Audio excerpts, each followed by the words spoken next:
Coming up on today's show, President Trump vows to end the regulatory assault on the auto industry, Tesla begins building and testing Model 3 release candidates, and Lucid announces how much you'll have to pay to get your hands on a 240-mile Lucid Air EV. These stories and more coming next on 10. Like all our content, today's show is funded by the in-stream ads on today's video and by the kind donations of viewers like you. Follow the link at the end of today's video to make a monthly donation to our Patreon crowdfunding campaign to help keep us independent and impartial. And if you're already donating, thanks for your continued support. It's Friday, March 17th, 2017. I'm Nikki Gordon-Bloomfield, and this week I've spent the week driving the 2017 Toyota Prius Prime. A review is on its way, but right now it's 10 time. So let's get on with the first story of the week, namely that this week Tesla announced and then completed a round of funding worth an estimated $1.2 billion. Announced on Wednesday and completed by Friday morning, the extra funding, which will help keep Tesla's finances ticking over until mass Model 3 production starts, comes from the issuing of an additional 1.3 million common shares at $262 per share, as well as the sale of $850 million of convertible notes. Tesla says the new shares dilute existing share value by less than 1%, but notes that this could raise slightly depending on the final value of those convertible notes. As in previous stock offerings, Tesla CEO Elon Musk purchased a significant number of the shares, about $25 million worth, which our friends at Electrify noted this week has likely been made possible thanks to borrowing from Morgan Stanley and Goldman Sachs.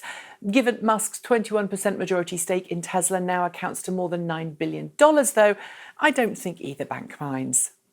For the past year and a half or so, we've seen a number of automakers announce larger capacity battery packs for current production, yet mid-cycle electric cars, nudging the range of a whole slew of vehicles like the Renault Zoe, Nissan Leaf, BMW i3, Volkswagen e-Golf and Ford Focus EV, to name a few, over the 100-mile mark for the first time, ahead of next-generation models that are widely expected to get 200 miles or more per charge. Well, this week, South Korean automaker Kia became the latest to announce such a tweak to its Soul EV, announcing that the 2018 model year Soul EV will get a larger capacity 30 kilowatt-hour battery pack to give it a range of over 100 miles for the first time. How much further can it travel? Well, given the original Kia Soul EV battery pack was 27 kilowatt hours, don't expect the range to be all that much larger for this new model, adding maybe 10 or 15 miles over the original 93 miles of EPA approved range. As usual, while we don't have any more information right now, we'll give you more as soon as we have it. Reducing the size, scope and budget of the US Environmental Protection Agency was one of Donald J. Trump's promises during the election campaign, and as we've detailed over the past few weeks, it looks as if now he's in office, the 45th President of the US will follow through on those plans. This week, during a special event in Detroit, attended by key auto industry executives, President Trump announced that the government would reopen the comment period for EPA emission rules for 2022 through 2025 model year vehicles, something which had been prematurely closed by President Obama's administration in an attempt to lock down emissions regulation back in January. And that's something that Trump has said, gone unchallenged, would have destroyed or further destroyed the auto industry.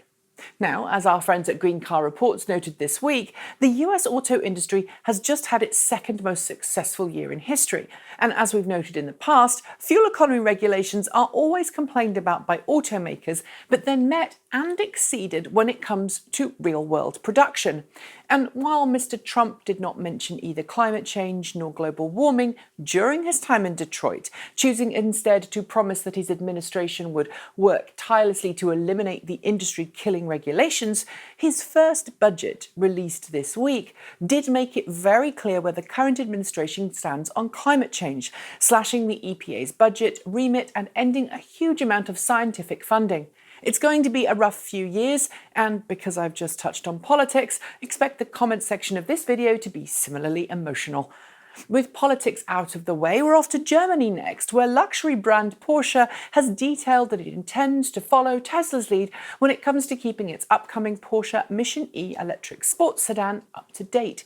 Tesla, as I'm sure you already know, uses an always-on internet connection in its Model S and Model X electric cars to remotely update and improve and refine the capabilities of its vehicles. A feature that means your Tesla is always up to date with the latest features and capabilities, no matter how old it is. Well, Porsche has been taking note, and it intends to do just the same with its Mission E, ensuring its luxury sports sedan always has the latest capabilities and receive important software updates and bug fixes without going anywhere near a dealership. And with more and more automakers putting always-on internet connections in their cars, I think this kind of capability is just going to become more and more common. Don't you? Our next story involves one of our neighbours here at Transport Evolved, hardware company Intel, which has announced this week that it acquired Israeli firm Mobileye for a massive $15.3 billion. Mobileye, for those who don't know, was responsible for the first-generation autopilot hardware found inside 2014 through 2016 Tesla Model S electric cars, and is considered to be one of the foremost authorities on autonomous vehicle technology, which does kind of explain its $15.3 billion valuation. For that, Intel, which already has an impressive set of autonomous vehicle programs, will gain access to all of Mobileye's programs, including sensor fusion, mapping, front and rear-facing camera technology, and much, much more. It's also already committed to moving its autonomous vehicle division to Israel too, an interesting move that ensures Mobileye's staff won't have to relocate to the US, at least for now, that is. Alongside the news that Tesla has raised some extra capital, we heard this week that Tesla is now producing and testing what it's calling Model 3 release candidates on its Fremont production line. The term, usually reserved for software development, hints that Tesla is going to hit its Model 3 production timeline without a hitch. But according to those who heard the closed investor call in which Tesla made the disclosure, Tesla is referring to these Model 3 cars as release candidates because it's building them on the Fremont production line using almost entirely production tooling. Unlike previous Tesla development cycles, Tesla has focused hard on tying down the automation and tooling for Model 3 early on in its development cycle, which it says should dramatically reduce the time it takes to bring finished cars to market. It's no surprise then that Musk said that these release candidate cars will be driving on public roads in a few weeks' time, allowing Tesla to make final tweaks ahead of mass production this September. As part of its penance for building and selling TDI-engined cars with emissions software designed to cheat in emissions testing, Volkswagen was forced earlier this year by the US EPA and the California Air Resources Board to invest $2 billion into supporting and promoting electric vehicles under the name Electrify America. With that $2 billion, Electrify America will spend the next 10 years promoting electric cars and investing in electric vehicle charging infrastructure. But this week we learned how the first of 5 2.5-year investment cycles will be spent. According to documents released by the California Air Resources Board, Electrify America will invest $200 million in infrastructure for EVs and promotion in the state of California over the next 30 months, with the rest of the US getting just $300 million in investment.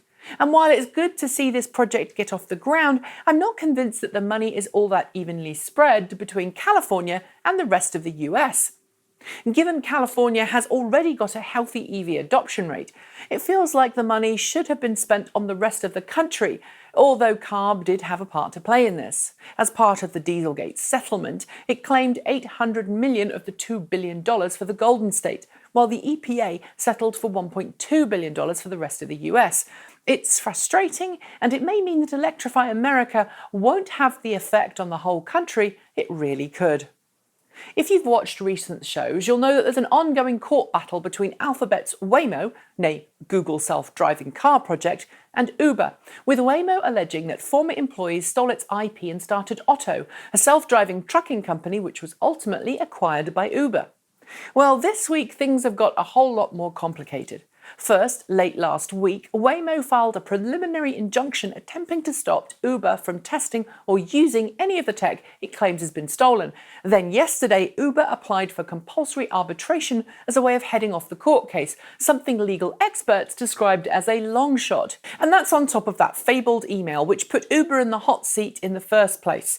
You know, the one in which an Uber employee accidentally sent an email to a Waymo employee which contained auto designed for LiDAR circuit boards, a design which was extremely similar to the very same circuit board Waymo has been refining for a very long time. Whoops. With its super sexy stylings, fast performance and autonomous capabilities, the Lucid Air is starting to look like the first true competitor to the Tesla Model S. And this week we learned that Lucid is preparing to launch its entry-level Air with a pre-incentive price tag of $60,000, undercutting the entry-level price of the Tesla Model S by a significant amount. For that, you'll get 240 miles of quoted electric range, as well as 400 horsepower put to the road through the rear wheels. That's more than the 200 EPA-approved miles of the entry-level Tesla Model S60, and if Lucid can get an EP range that matches its quoted range, I think good things will happen. It will also give Tesla some much-needed competition. Like the Tesla Model S, the Lucid Air will come with a range of trim levels, with the range-topping high-performance model costing well over $100,000. When will you be able to drive one? Well, that's something that we've still yet to learn, but I certainly can't wait to see this car go head-to-head with the current premium electric car champ. Fun times are certainly lying ahead.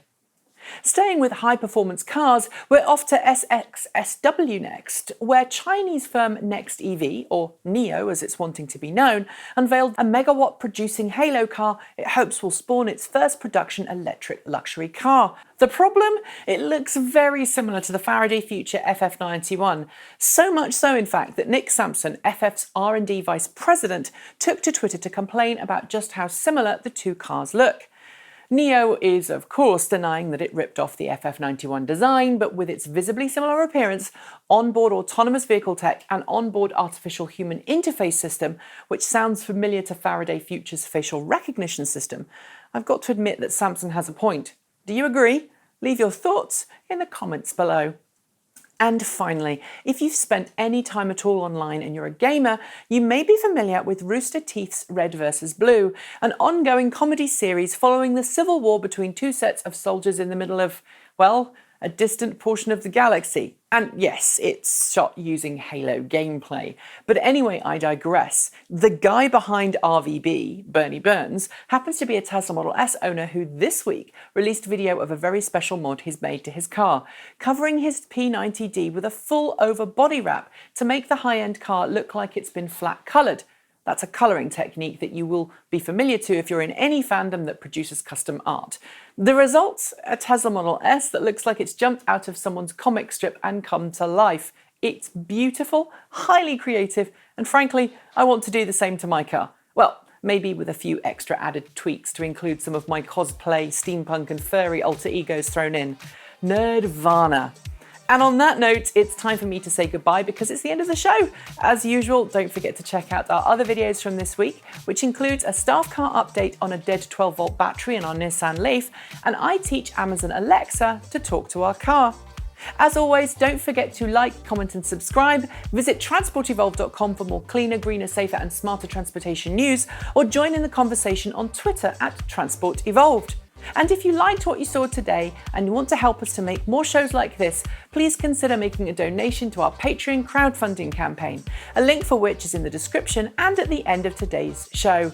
Thanks again for watching. I'll see you next week. I'm Nikki Gordon-Bloomfield. That was 10. Have a fantastic weekend, and until next time, keep evolving.